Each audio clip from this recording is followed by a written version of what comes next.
Χαίρετε. Σήμερα θα δούμε 3 τρόπους με τους οποίους μπορούμε να κόψουμε ξύλο. Σε DIY όμως επίπεδο. Δηλαδή όχι με πολύ ακριβά και βαριά εργαλεία.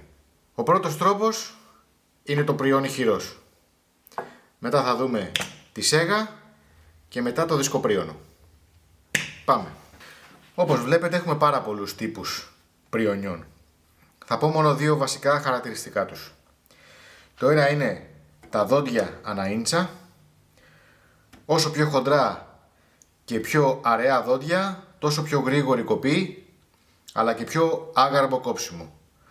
Όσο πιο πολλά δόντια ανά ίντσα και πιο μικρούλια, τόσο πιο αργό κόψιμο, αλλά και πιο καθαρό. Ένα άλλο χαρακτηριστικό του πριονιού είναι η φορά κοπής. Συνήθως τα δικά μας πριόνια κόβουνε προς τα δω. Προς τα μπροστά δηλαδή. Ενώ τα ασιατικά πριόνια καμιά φορά κόβουνε ανάποδα. Βλέπετε εδώ τα δόντια πως είναι. Άρα κόβουμε έτσι. Υπάρχουν όμως και πριόνια όπως αυτό που κόβουν και μπρος και πίσω. Βλέπετε τα δοντάκια είναι σαν ισοσκελή τρίγωνα. Ωραία, πάμε να κόψουμε κάτι. Καλό είναι να χρησιμοποιήσω τον νύχι μου σαν οδηγό. Βλέπετε έχω το σημαδάκι με εδώ. Βάζω λοιπόν τον νύχι μου σαν οδηγό και κάνω απαλές κινήσεις με το πριόνι για να χαράξω ένα μικρό λούκι. Εδώ μπορεί να είναι και με την αντίθετη φορά κοπής αυτή η κίνηση για να κάνω το λούκι. Αφού αρχίσει και κόψει, ξεκινάω.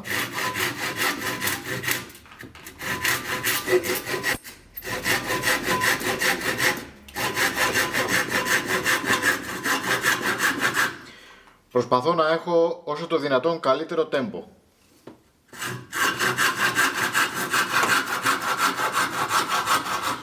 Προς το τέλος, που σχεδόν έχει κοπεί το ξύλο, αρχίζει και λεπταίνει ο ήχος που κάνει.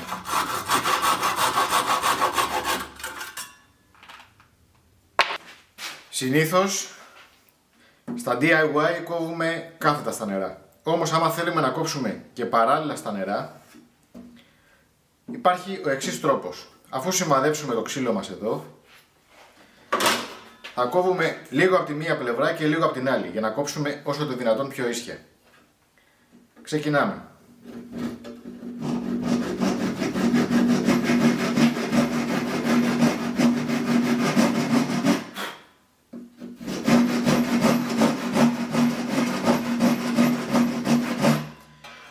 Προσπαθώ να ακολουθώ τη γραμμή μου.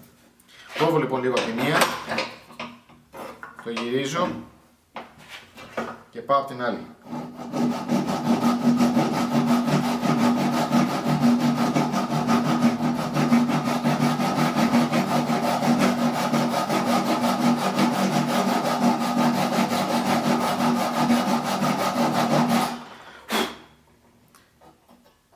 Το πριόνι έχει και μια μικρή δυνατότητα να στρίβει.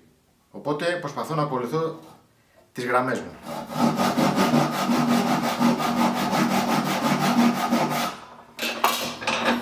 Συνεχίζω.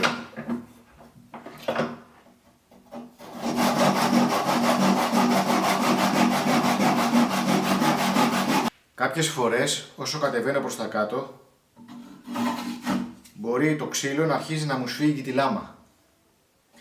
Εδώ μπορώ να κάνω το εξής. Μπορώ με ένα πανάκι να βάλω λίγο λάδι στη λάμα για να γλιστράει, αλλά μπορώ επάνω να βάλω και μια μικρή σφίνα, έτσι ώστε να μου κρατάει το ξύλο σχετικά ανοιχτό.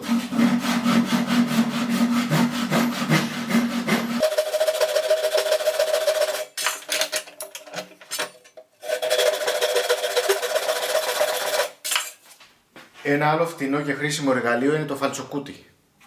Αυτό ή σφινώνει στον πάγκο ή το βιδώνω και με αυτό μπορώ να κόβω 90 μοίρες.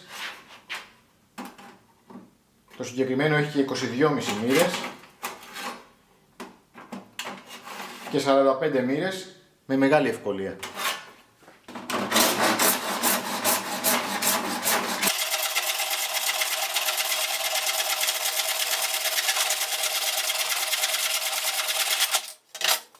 Φυσικά τα πριόνια που και που θέλουν το ακόνισμά τους, αλλά θα μιλήσουμε γι' αυτό σε άλλο βίντεο. Πάμε τώρα να μιλήσουμε για τη σέγα. Η σέγα είναι πολύ χρήσιμο εργαλείο γιατί παίρνει λεπτές λάμες, που σημαίνει ότι μπορούμε να κάνουμε καμπύλες. Μπορεί να κόψει κάθετα, συνήθως οι σέγες στρίβουνε κιόλας και κόβουνε και σε άλλες μοίρες. Πάλι εδώ, όσο πιο χοντρά δόντια, τόσο πιο άγαρμη κοπή αλλά και γρήγορη. Όσο πιο ψηλά, τόσο πιο καθαρό κόψιμο αλλά πιο αργό. Επίσης δεν είναι για πολλά ζορίσματα η σέγα, γιατί όπως βλέπετε, να, εδώ την έχω κάψει τη λάμα. Δεν είναι για πολύ σκληρά ξύλα και πολύ χοντρά. Μπορεί όμως να χρησιμοποιηθεί και σε μέταλλο. Να, εδώ έχω και μια λάμα μετάλλου. Πάμε να δούμε πώς μπορεί να κόψει η σέγα. Πρώτα να βάλουμε μια λάμα.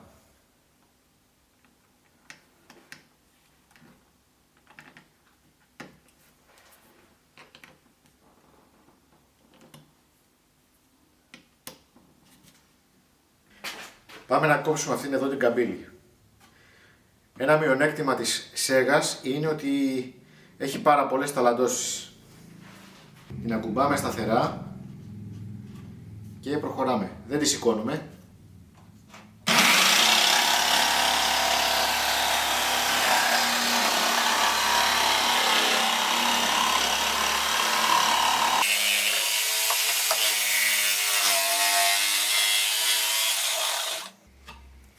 Περιμένουμε να σταματήσει και μετά τη βγάζουμε.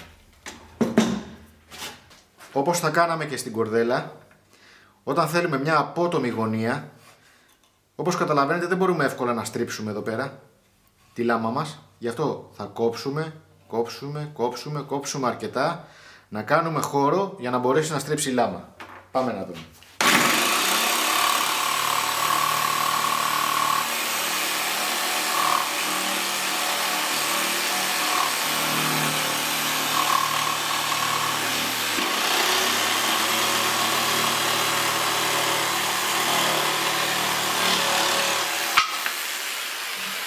Ένα άλλο μειονέκτημα της σέγας είναι ότι από τη μία πλευρά κάνει σπασίματα. Δεν κάνει καθόλου καθαρή κοπή από την πάνω πλευρά. Απ' την άλλη είναι λίγο καλύτερα τα πράγματα. Αυτό είναι θέμα λάμας βασικά. Οι πιο λεπτεπίλεπτες λάμες έχουν λιγότερο σπάσιμο. Από την πάνω πλευρά, όπως βλέπετε όμως, είμαστε μια χαρά. Από την κάτω μάλλον. Πάμε τώρα να δούμε το πιο χρήσιμο εργαλείο κατά τη γνώμη μου. Το δισκοπρίωνο. Το δισκοπρίωνο κόβει φυσικά με ένα δίσκο. Όσο πιο άγρια τα δόντια του δίσκου, πάλι τόσο πιο γρήγορη η κοπή, αλλά τόσο και πιο άσχημο το κόψιμο. Όσο πιο λεπτεπίλεπτα τα δόντια, τόσο πιο αργή κοπή και καθαρό κόψιμο. Λοιπόν, εδώ βλέπουμε μπαίνει σκούπα γιατί βγάζει πολύ σκόνη. Μπορεί να κόψει και αυτό σε διάφορες μοίρες, τα περισσότερα τουλάχιστον, μέχρι 45 πάει. Από εδώ αυξομειώνεται το βάθος κοπής και εδώ το λοκάρουμε. Τώρα, επειδή το δισκοπρίωνο έχει πολύ χοντρή λάμα, σημαίνει έχει και πολύ φύρα η κοπή. Για να υπολογίσουμε περίπου όμως πού θα σημαδέψουμε για να κόψουμε στα μέτρα μας με σχετική ακρίβεια, μας έχει εδώ πέρα κάποιους οδηγούς.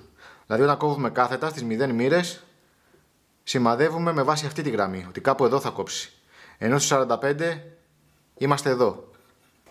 Πάμε να δούμε μερικούς τρόπους που χρησιμοποιούμε το δισκοπρίωνο. Όταν κόβουμε κάθετα στα νερά, μπορούμε να χρησιμοποιήσουμε αυτό το πολύ χρήσιμο εργαλείο. Γιατί θα μας κάνει το δισκοπρίωνο να κόψει αρκετά ίσια, σχεδόν με ελεύθερο χέρι. Αυτό όπως βλέπετε εδώ πέρα έχει μια πατούρα που πάει και σφίγγει εδώ. Βάζω λοιπόν εγώ το σημάδι μου και θα κόψω εδώ. Και μετά το χρησιμοποιώ σαν οδηγό.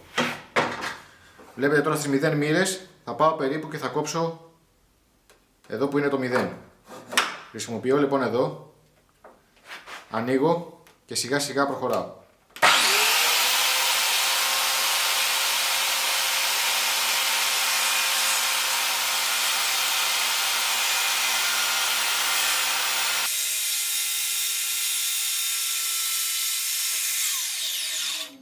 Περιμένω να σταματήσει και μετά το τραβάω. Τώρα, αν θέλω να κόψω ένα πάνελ παράλληλα με τα νερά, για να μην τραυματίσω τον πάγκο μου ή το πάτωμα ή ακόμα και τη λάμα, μπορώ επάνω στην επιφάνεια που θα κόψω να βάλω ένα αφρολέξ. Να ρυθμίσω το ύψος του δισκοπρίωνου έτσι ώστε να μην περνάει κάτω από το αφρολέξ και να κάνω την κοπή μου. Το δισκοπρίωνο γενικά δεν στρίβει, αλλά όταν έχουμε πολύ μεγάλο μήκος μπορούμε ελαφρώς να κάνουμε μια μικρή καμπύλη. Αυτό το χρησιμοποιούν πολλοί αυτοί που φτιάχνουν βάρκες, ειδικά από κόντρα πλακέ. Τώρα, ακόμη και αν έχουμε παγκοπρίωνο, που είναι μεγάλο και ακριβό εργαλείο, πάλι μπορούμε καμιά φορά να χρειαστεί να χρησιμοποιήσουμε το δισκοπρίωνο για να κάνουμε τη δουλειά μας. Παραδείγματος χάρη, αν έχουμε ένα ολόκληρο φύλλο κόντρα πλακέ, για να το διαχειριστούμε καλύτερα στο μικρό μας εργαστήριο, μπορεί να χρειαστεί να το κόψουμε σε μικρότερα κομμάτια. Για να το κάνουμε αυτό, μπορούμε να χρησιμοποιήσουμε διάφορες ράγες. Εγώ ας πούμε έχω αυτή εδώ, που ενώνεται σε κομμάτια. Υπάρχουν όμως και άλλες μάρκες και άλλοι τύποι, διαφορετικοί. Εδώ πέρα παίρνει και σφιχτήρες που βιδώνουν κάτω από τον πάγκο μου.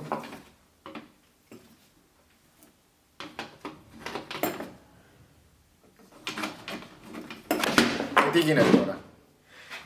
Το συγκεκριμένο κόλπο έχει βάση για το συγκεκριμένο τύπο του δικού μου πριονιού. Η βάση από κάτω, όπως βλέπετε, κουμπώνει πάνω στις ράγες. Και εδώ στη συγκεκριμένη η μία φορά κόβει 90 μοίρες και η άλλη είναι για να κόβει στις 45 μοίρες.